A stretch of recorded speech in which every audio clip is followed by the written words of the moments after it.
Hello friends, कैसे हैं आप लोग। उम्मीद है आप लोग बहुत अच्छे होंगे। फ्रेंड्स, आप सभी का हमारे YouTube channel AK education squad में स्वागत है। फ्रेंड्स, मैं फिर आपके लिए लेकर आ गया हूं most important 60 question human body से रिलेटेड, और सारे क्वेश्चन अच्छे लेवल के हैं। और आप यदि पूरा वीडियो लास्ट तक देखते हैं तो आपको बेहद ही पसंद आएंगे और आपकी परीक्षा में काफ़ी हद तक हेल्प भी करेंगे। तो चलिए फ्रेंड्स स्टार्ट करते हैं। और उससे पहले मैं बता देता हूँ, यदि इन क्वेश्चंस की PDF पाना चाहते हैं तो उसका लिंक मैं डिस्क्रिप्शन बॉक्स में डाल दूँगा। वहाँ जाकर आप वीडियो डिस्क्रिप्शन में डाल दूंगा, वहाँ जाकर आप निःशुल्क इनको डाउनलोड भी कर सकते हैं। ठीक है, बने रहिएगा हमारे साथ लास्ट तक। वही लगभग 15 मिनट का वीडियो रहने वाला है।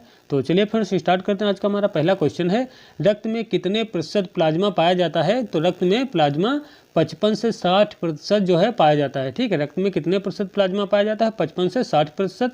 अगला देखते हैं, मस्तिष्क के किस भाग में बुद्धि का केंद्र पाया जाता है। तो ये पाया जाता है प्रामस्तिष्क। ठीक है, प्रामस्तिष्क इसका आंसर हो जाएगा। अगला देखते हैं, मनुष्य की लार में कौन सा एंजाइम पाया जाता है। तो मनुष्य की लार में टाइलिन एंजाइम पाया जाता है। अगला देखते हैं प्रश्न नंबर 4, शरीर की सबसे बड़ी कोशिका होती है। तो ये तंत्रिका कोशिका होती है। ठीक है, क्या, नर्वस सिस्टम।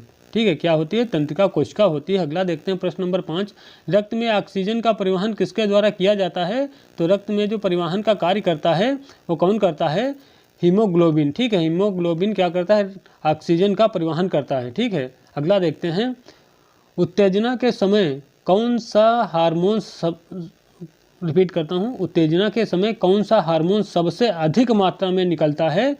तो ये निकलता है एड्रेनल हार्मोन्स। ठीक है, अगला देखते हैं प्रश्न नंबर 7, अवट ग्रंथ जिसे हम थायराइड ग्रंथ भी कहते हैं। ठीक है, तो अवट ग्रंथ से कौन सा हार्मोन्स निकलता है। तो ये निकलता है थायरॉक्सिन। ठीक है, क्या है, थायरॉक्सिन हार्मोन्स निकलता है किससे, थायराइड ग्रंथ से। अगला देखते हैं प्रश्न नंबर 8, मस्तिष्क का कौन सा हिस्सा शरीर का संतुलन बनाए रखने में मदद करता है। तो ये होता है सेरिबेलम। ठीक है, सेरिब्रम नहीं है, सेरिबेलम है। ठीक है, ध्यान रखिएगा क्या है, सेरिबेलम। अगला देखते हैं प्रश्न नंबर 9, मनुष्य की बड़ी आंत की लंबाई होती है। तो मनुष्य की जो बड़ी आंत होती है उसकी लंबाई कितनी होती है आपने बताना है। तो 1.5 यानी 1.5 मीटर होती है। ठीक है, मनुष्य की बड़ी आंत की लंबाई कितनी होती है, 1.5 मीटर की होती है। अगला देखते हैं, मनुष्य की छोटी आंत की लंबाई कितनी होती है। तो ये आंत तो छोटी है लेकिन इसकी लंबाई क्या होगी, ज़्यादा होगी, 7 मीटर। ठीक है, लगभग 7 मीटर होती है। अगला देखते हैं प्रश्न नंबर 11, मानव शरीर में किस ग्रंथ को सुपर मास्टर या फिर हेड मास्टर, ठीक है, कहा जाता है। तो मानव शरीर में किस ग्रंथ को सुपर मास्टर या फिर हेड मास्टर कहा जाता है। तो ये होता है हाइपोथैलेमस ग्रंथ। ठीक है, हाइपोथैलेमस ग्रंथ को कहा जाता है क्या, सुपर मास्टर या फिर हेड मास्टर ग्रंथि। अगला देखते हैं, मानव शरीर में मुख्य श्वसन अंग होता है। तो मानव शरीर में जो श्वसन अंग होता है वो फेफड़े होते हैं। ठीक है, और जो नाक है, मुंह है, ये वायु जाने के सिर्फ क्या हैं, मार्ग होते हैं। ठीक है, रास्ता होते हैं। जो मुख्य श्वसन अंग जो होता है क्या होता है, फेफड़े होते हैं। अगला देखते हैं, किस हार्मोन्स को लड़ो उड़ो हार्मोन्स कहा जाता है। तो ये है एड्रेनल हार्मोन्स। ठीक है, एड्रेनल हार्मोन्स को क्या कहते हैं, लड़ो उड़ो हार्मोन्स कहते हैं। अगला देखते हैं प्रश्न नंबर 14, किडनी का अध्ययन कहलाता है। तो ये कहलाता है नेफ्रोलॉजी। जैसे मांसपेशियों का अध्ययन मायोलॉजी, कोशिका का अध्ययन साइटोलॉजी, उसी प्रकार से किडनी का अध्ययन क्या कहलाता है, तो नेफ्रोलॉजी कहलाता है। अगला देखते हैं, RBC का कब्रिस्तान किसे कहा जाता है। तो ये स्प्लीन को कहा जाता है। ठीक है, स्प्लीन कहिए, प्लीहा कहिए, तिल्ली कहिए, बात एक ही है। ठीक है, ऑप्शन में जो कुछ मिल जाए, स्प्लीन मिले, ये स्प्लीन या फिर प्लीहा या फिर तिल्ली। ठीक है, एक ही चीज़ के तीनों नाम हैं। अगला देखते हैं, कोलेस्ट्रॉल का शरीर में लेवल होना चाहिए। तो कोलेस्ट्रॉल जो होता है उसका लेवल हमारे शरीर में कितना होना चाहिए। तो इसका लेवल होना चाहिए 200 ग्राम प्रति डेसीलीटर। ठीक है, 200 ग्राम प्रति डेसीलीटर हमारे शरीर में होना चाहिए कोलेस्ट्रॉल का स्तर। ठीक है, अगला देखते हैं प्रश्न नंबर 17, रक्त का पीएच मान होता है। तो रक्त का पीएच मान कितना होता है, 7.4 होता है। ठीक है, अगला देखते हैं, रेडियस तथा अल्ना हड्डियां कहाँ पाई जाती हैं। तो ये पाई जाती हैं हाथ में। ठीक है, यानी पंजा, जो हाथ का पंजा होता है, हाथ का पंजा से लेकर जो कोहनी होती है वहाँ तक जो हड्डियां होती हैं उसमें रेडियस और अल्ना दोनों हड्डियां पाई जाती हैं। ठीक है, कलाई से, कहने का मतलब हाथ के पंजे से लगाकर कोहनी तक, ये जो हाथ होता है इसमें 2 हड्डियां पाई जाती हैं। कौन सा, रेडियस और अल्ना, ये हमारे हाथ में पाई जाती हैं। अगला देखते हैं, ह्यूमरस हड्डी कहाँ पाई जाती है। तो ये पाई जाती है बाजू में। ठीक है, जो बाजू जो होता है हमारा, ये बाइसेप ट्राइसेप जो मसल्स होती हैं, तो ये जो इनके बीच में हड्डी होती है, बाइसेप ट्राइसेप वाली जो हड्डी होती है, यानी कोहनी से कंधे तक की जो हड्डी होती है उसको क्या बोलते हैं? ह्यूमरस बोलते हैं। ठीक है, अगला देखते हैं, हड्डियों में कौन सा प्रोटीन पाया जाता है? तो हड्डियों में ओसिन प्रोटीन पाया जाता है। अगला देखते हैं प्रश्न नंबर 21, मनुष्य की आँख, सॉरी यहाँ आँख नहीं, यहाँ आंत होना चाहिए। ठीक है, क्या आंत होना चाहिए? कुछ इस तरीके से आंत, ठीक है, ये आंत होना चाहिए। ठीक है, तो हमारा क्वेश्चन क्या है? यहाँ आँख नहीं, आंत होना चाहिए, ध्यान रखिएगा। मैं रिपीट कर देता हूँ, मनुष्य की आंत में, ठीक है, यहाँ पे ये कटे आंत होना चाहिए। ठीक है, मनुष्य की आंत में कौन सा जीवाणु पाया जाता है? तो मनुष्य की आंत में एशेरिकिया कोली, ठीक है, क्या है? एशेरिकिया कोली, जिसे हम ई कोली भी कहते हैं। ठीक है, यही ई कोली भी लिखा मिल सकता है ऑप्शन में, या फिर एशेरिकिया कोली। ठीक है, तो मनुष्य की जो आंत होती है उसमें कौन सा जीवाणु पाया जाता है? तो एशेरिकिया कोली या फिर ई कोली जीवाणु पाया जाता है। अगला देखते हैं प्रश्न नंबर 22, एंजाइम का प्रोटीन युक्त भाग क्या कहलाता है? यानी एंजाइम जो होता है, एंजाइम का प्रोटीन युक्त भाग क्या कहलाता है? तो ये कहलाता है एपो एंजाइम। ठीक है, क्या? एपो एंजाइम कहलाता है। अगला देखते हैं प्रश्न नंबर 23, प्रश्न नंबर 23 क्या है? मानव शरीर में पाचन का अधिकांश भाग किस अंग में संपन्न होता है? तो मानव शरीर में पाचन का अधिकांश भाग जो होता है वो छोटी आंत में। ठीक है, ये शब्द याद रखना, संपन्न। ठीक है, कहाँ संपन्न होता है अधिकांश भाग? छोटी आंत में संपन्न होता है। अगला देखते हैं प्रश्न नंबर 24, तंत्रिका ऊतक की इकाई रिपीट करता हूँ, तंत्रिका ऊतक की इकाई को क्या कहा जाता है? तो इसको न्यूरॉन कहा जाता है। ठीक है, क्या कहते हैं? न्यूरॉन कहते हैं। अगला देखते हैं प्रश्न नंबर 25, मानव शरीर में भोजन का पाचन कहाँ से शुरू हो जाता है? यानी भोजन की पाचन की जो प्रक्रिया होती है हमारे शरीर में कहाँ से स्टार्ट हो जाती है? जब हम खाना चबा रहे होते हैं तो हमारे जब चबा रहे जो लार में वो छोटे छोटे कणों में लिप्त हो जाता है, तो कहने का मतलब वहीं से इसकी पाचन की प्रक्रिया शुरू हो जाती है। ठीक है, अगला देखते हैं प्रश्न नंबर 26, RH तत्व किस जंतु से जुड़ा हुआ है? तो RH तंतु जो होता है, ठीक है, RH तत्व जो होता है वो किस जंतु से जुड़ा हुआ होता है? तो वो बंदर से जुड़ा हुआ होता है। ठीक है, याद रखिएगा। अगला देखते हैं प्रश्न नंबर 27, मानव शरीर में कौन सी ग्रंथि ताप नियंत्रक केंद्र कहलाती है? ठीक है, मानव शरीर में कौन सी ग्रंथि ताप नियंत्रक केंद्र कहलाती है? तो ये होती है हाइपोथैलेमस। ठीक है, क्या? हाइपोथैलेमस ग्रंथि जो होती है वो ताप नियंत्रक केंद्र कहलाती है। अगला देखते हैं प्रश्न नंबर 28, एड्स के विषाणु मानव शरीर में किसे नष्ट कर देते हैं? तो एड्स के जो जीवाणु होते हैं, विषाणु, ये एड्स के जो विषाणु होते हैं वो मानव शरीर में किसे नष्ट करते हैं? तो लिम्फोसाइट को। ठीक है, क्या? लिम्फोसाइट को नष्ट कर देते हैं एड्स के विषाणु मानव शरीर में। अगला देखते हैं प्रश्न नंबर 29, हृदय का प्रारंभिक पेसमेकर किसे कहा जाता है? तो ये कहा जाता है सिनो आर्ट्रियल नोड। ठीक है, क्या? सिनो आर्ट्रियल नोड को कहा जाता है। ठीक है, हृदय का प्रारंभिक पेसमेकर किसे कहते हैं? सिनो एट्रियल नोड को कहते हैं। अगला देखते हैं, मानव शरीर की सबसे पतली त्वचा कौन सी होती है? तो मानव शरीर की सबसे पतली जो त्वचा होती है, स्किन होती है, वो कहाँ की होती है? तो आँख की जो पलकें होती हैं वहाँ की त्वचा जो होती है सबसे पतली होती है। यदि क्वेश्चन में आता है कि मानव शरीर के किस अंग की त्वचा सबसे मोटी होती है, तो वो पैर का तलवा होता है। ठीक है, पैर के तलवे की सबसे मोटी त्वचा होती है। और जो पतली की बात करें तो आँखों की जो पलकें होती हैं वहाँ पर सबसे पतली त्वचा या स्किन पाई जाती है। ठीक है, अगला देखते हैं प्रश्न नंबर 31, मूत्र का रंग पीला किसकी उपस्थिति के कारण होता है? तो ये जो होता है यूरोक्रोम। ठीक है, पेशाब में यूरोक्रोम की उपस्थिति के कारण पेशाब का रंग जो होता है कैसा दिखता है? पीला दिखता है। ठीक है, याद रखिएगा। प्रश्न नंबर 32 देखते हैं, मानव शरीर में कुल कितनी कशेरुकी खंड पाए जाते हैं? तो ये 33 पाए जाते हैं। ठीक है, और फ्रेंड्स मैं आपको बता देता हूँ, यदि अभी भी हमारे चैनल पर यदि आप नए हैं, चैनल को सब्सक्राइब नहीं किया तो सब्सक्राइब कर लीजिए। और फिलहाल आपके सपोर्ट की बहुत ज़्यादा ज़रूरत है। आप यदि नए हैं चैनल पर तो सब्सक्राइब जरूर करिएगा, और यदि क्वेश्चन अच्छे लगते हैं तो लाइक करिए, अपने यार दोस्तों में शेयर भी कीजिएगा।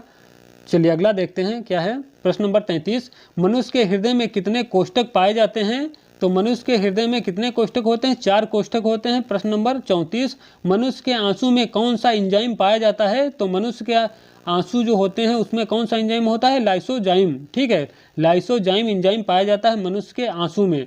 अगला देखते हैं DPT क्या है क्वेश्चन 35 नंबर, DPT दवा किन रोगों के बचाव के लिए लगाई जाती है या प्रयोग की जाती है? तो ATP जो दवा होती है यानी डिप्थीरिया, काली खांसी और टिटनेस, ठीक है, डिप्थीरिया, काली खांसी और टिटनेस के उपचार हेतु इसका टीका लगता है क्या? DPT का, ठीक है। चलिए अगला देखते हैं, श्वसन मार्ग का वह भाग जो ग्रसनी को ट्रेकिया से जोड़ता है क्या कहलाता है? रिपीट करता हूँ, श्वसन मार्ग का वह भाग जो ग्रसनी को ट्रेकिया से जोड़ता है क्या कहलाता है? तो ये कहलाता है लैरिक्स या फिर स्वर तंत्र, ठीक है। क्या लैरिक्स कहिए या फिर ऑप्शन में स्वर तंत्र मिलता है, फिर भी आपका राइट आंसर होगा, ठीक है। तो श्वसन मार्ग का वह भाग जो ग्रसनी को ट्रेकिया से जोड़ता क्या कहलाता है? तो लैरिक्स या फिर स्वर तंत्र होता है, ठीक है। अगला देखते हैं प्रश्न नंबर 37, एंटीबॉडी कितने प्रकार के होते हैं? तो एंटीबॉडी दो प्रकार के होते हैं, कौन कौन से? एंटीबॉडी ए, एंटीबॉडी बी, ठीक है। चलिए अगला देखते हैं प्रश्न नंबर 38, ठीक है, क्या है? 38 है, किसी जीवित शरीर के अंदर कोशिका या ऊतक की मृत्यु को क्या कहा जाता है? ध्यान से पढ़िएगा, किसी जीवित शरीर के अंदर कोशिका या ऊतक की मृत्यु को क्या कहा जाता है? तो इसको कहा जाता है नेक्रासिस, ठीक है। क्या? नेक्रासिस। अगला देखते हैं, मनुष्य के सौंदर्य का अध्ययन जो है वो क्या कहलाता है? मनुष्य के सौंदर्य का अध्ययन क्या कहलाता है? तो ये कहलाता है केलोलॉजी, ठीक है, केलोलॉजी कहलाता है। अगला देखते हैं, रक्त समूह की खोज किसने की थी? तो कार्ल लैंडस्टीनर ने की थी। अगला देखते हैं प्रश्न नंबर 41, जन्म के बाद मानव शरीर के किस ऊतक में कोई कोशिका विभाजन नहीं होता है? तो जन्म के बाद मानव के किस ऊतक में कोई कोशिका विभाजन नहीं होता है? तो आपने बताना है। तो इसका राइट आंसर क्या होगा? तंत्रिका कोशिका होती है, ठीक है। अगला देखते हैं प्रश्न नंबर 42, मानव शरीर में कौन सा प्रोटीन शरीर के अंदर रक्त को जमने से रोकता है? ठीक है, रिपीट करता हूँ, काफ़ी महत्वपूर्ण सारे क्वेश्चन हैं। मानव शरीर में कौन सा प्रोटीन शरीर के अंदर रक्त को जमने से रोकता है? तो ये होता है हेपरिन, ठीक है। क्या होता है? हेपरिन होता है। अगला देखते हैं, रुधिराणु, ठीक है, रुधिराणु को कितने भागों में बांटा जाता है? तो रुधिराणु जो होता है उसको 3 भागों में बांटते हैं, ठीक है। कौन कौन सा?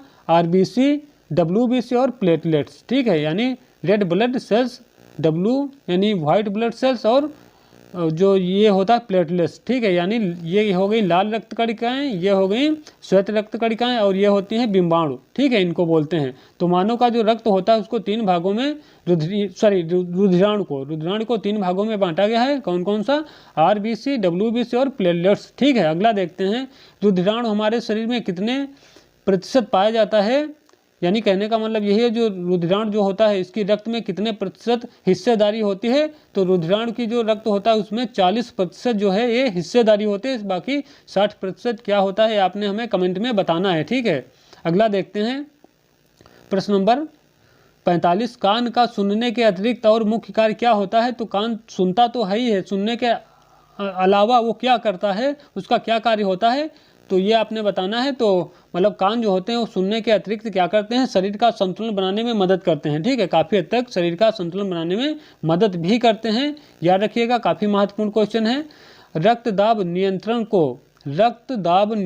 को कौन सी ग्रंथ कंट्रोल करती है? तो रक्तदाब नियंत्रण को कौन सी ग्रंथ कंट्रोल करती है आपने बताना है। तो एड्रेनल ग्रंथ होती है या फिर अधिवृक्क ग्रंथ भी कहा जाता है इसे, ठीक है। अगला देखते हैं, श्वसन किस प्रकार की प्रक्रिया मानी जाती है? तो ये मानी जाती है अपचयी, ठीक है। क्या? श्वसन किस प्रकार की प्रक्रिया मानी जाती है? अपचयी प्रक्रिया मानी जाती है। अगला देखते हैं, STH, ठीक है, क्या है? STH हार्मोन्स की कमी से मानव शरीर में कौन सा रोग होता है? तो STH हार्मोन्स की कमी से कौन सा रोग होगा? बौनापन, ठीक है, नाटा यानी बौनापन हो जाएगा। अगला देखते हैं, रक्तस्राव को रोकने के लिए किस एल्युमिनियम लवण का प्रयोग किया जाता है? तो रक्तस्राव को रोकने के लिए किस एल्युमिनियम लवण का प्रयोग किया जाता है? पोटासेलम, जिसे फिटकरी भी कहते हैं, ठीक है, पोटासेलम का प्रयोग किया जाता है। अगला देखते हैं प्रश्न नंबर 50, सबसे बड़ी अंतःस्रावी ग्रंथ है? तो ये होती है अवट, ठीक है, सबसे बड़ी अंतःस्रावी मैंने कहा है, ठीक है, सबसे बड़ी अंतःस्रावी ग्रंथ कौन होती है? अवट होती है, जिसे थायराइड ग्रंथ भी कहते हैं। अगला देखते हैं प्रश्न नंबर 51, मानव शरीर के भार में कितने प्रतिशत जल पाया जाता है?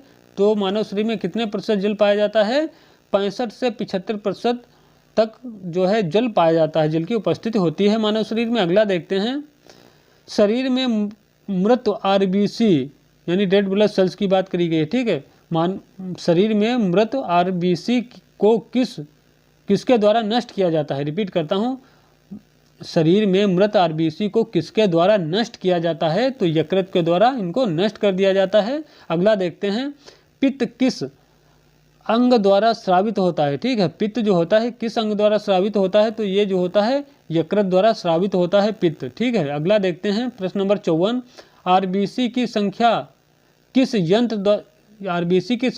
यंत्र से ज्ञात की जाती है? आपने बताना है। तो ये होती है हीमोसाइटोमीटर, ठीक है। हीमोसाइटोमीटर से क्या करते हैं, जो रेड ब्लड सेल्स होती हैं या रेड ब्लड कॉर्पल्स होती हैं उनकी संख्या किस यंत्र से ज्ञात करते हैं? हीमोसाइटोमीटर से, ठीक है। हीमोसाइटोमीटर से आरबीसी की संख्या निकाली जाती है, ज्ञात की जाती है। अगला देखते हैं प्रश्न नंबर 55, कौन सा हार्मोन्स हृदय को नियंत्रित करता है? ठीक है, यहाँ पे थोड़ा मिस्टेक है, ठीक है। क्या लिखा है? हृदय, ठीक है। कौन सा हार्मोन्स हृदय को नियंत्रित करता है? तो एड्रेनालिन हार्मोन्स होता है, ठीक। क्या? एड्रेनालिन हार्मोन्स होता है। अगला देखते हैं प्रश्न नंबर 56, दुग्धजनक हार्मोन्स का स्राव किस ग्रंथ से होता है? तो ये पीयूष ग्रंथ से होता है, ठीक है। क्या होता है? पीयूष ग्रंथ से दुग्धजनक हार्मोन्स का स्राव होता है। अगला देखते हैं प्रश्न नंबर 57, आंसू किस ग्रंथ से निकलता है? तो ये होती है लेक्राइमल ग्रंथ, ठीक है। लेक्राइमल ग्रंथ से आंसू निकलते हैं, ठीक है। अगला देखते हैं प्रश्न नंबर 58, मानव शरीर का कौन सा अंग जो कार्बोहाइड्रेट को ग्लाइकोजन के रूप में जमा करता है? ठीक है, रिपीट करता हूँ, मानव शरीर का कौन सा अंग जो कार्बोहाइड्रेट को ग्लाइकोजन के रूप में जमा करता है? तो ये काम होता है यकृत का, ठीक है। यकृत करता है ऐसा। अगला देखते हैं प्रश्न नंबर 59, इंसुलिन के अतिस्राव से कौन सा रोग होता है? तो इंसुलिन का जब अतिस्राव होता है, अधिक मात्रा में स्राव होता है, तो ऐसी कंडीशन में क्या होता है? हाइपोग्लाइसीमिया, ठीक है। क्या है? हाइपोग्लाइसीमिया रोग हो जाता है, ठीक है। रिपीट कर देता हूँ, इंसुलिन के अतिस्राव से कौन सा रोग होता है? हाइपोग्लाइसीमिया होता है रोग। अगला देखते हैं प्रश्न नंबर 60, इंसुलिन की कमी से होने वाला रोग है तो डायबिटीज, ठीक है। क्या? डायबिटीज या फिर मधुमेह। अगला देखते हैं क्या है ये, यानी डायबिटीज या मधुमेह एक ही चीज है। अगला देखते हैं प्रश्न नंबर 61, इंसुलिन में कौन सा धातु पाया जाता है? तो इंसुलिन में जस्ता पाया जाता है, ठीक है। इंसुलिन में कौन सा धातु पाया जाता है? जस्ता पाया जाता है। प्रश्न नंबर 62 देखते हैं, हड्डियों में सर्वाधिक मात्रा में कौन सा तत्व पाया जाता है? ठीक है, हड्डियों में सर्वाधिक मात्रा में कौन सा तत्व पाया जाता है?